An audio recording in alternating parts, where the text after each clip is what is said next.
Uuwi tayo ng walang benta. Pero okay lang.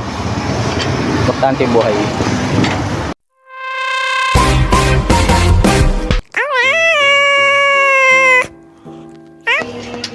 Titinda ulit tayo.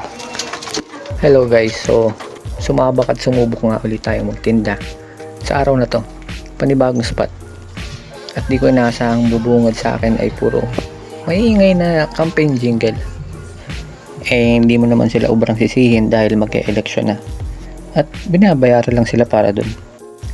Sa Santa Isabel nga pala ako sumubok magtinda ngayon.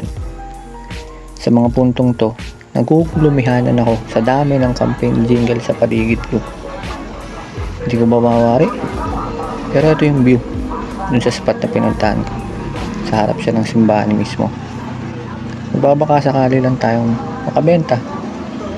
Kaya makayaring mag-setup, naghintay lang tayo na may dumaang customer. Pero mas marami pa rin talagang dumadang nangangampanya kaysa sa mga customer. Patuloy lang tayo naghintay at naghintay at naghintay ulit hanggang sa lumalim na ang gabi, pero wala pa rin dumadating. May isang tao lang ako inaasahang dumating ngayon, pero hindi ko siya na-video dahil nasira yung tripod ko. Bumigay na rin sa katandaan.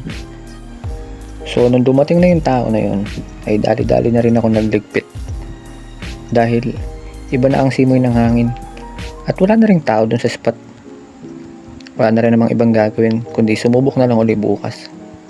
Ganun talaga, hindi naman araw-araw Pasko, pero importante, buhay tayo. Uuwi tayo ng walang benta, pero okay lang, importante buhay. Pinagpapasalamat ko pa rin ang araw na to kasi meron na ako ng mga bagay na wala ako dati. Yun ang kwento ko. Salamat sa pagsama. Sa susunod ulit ha.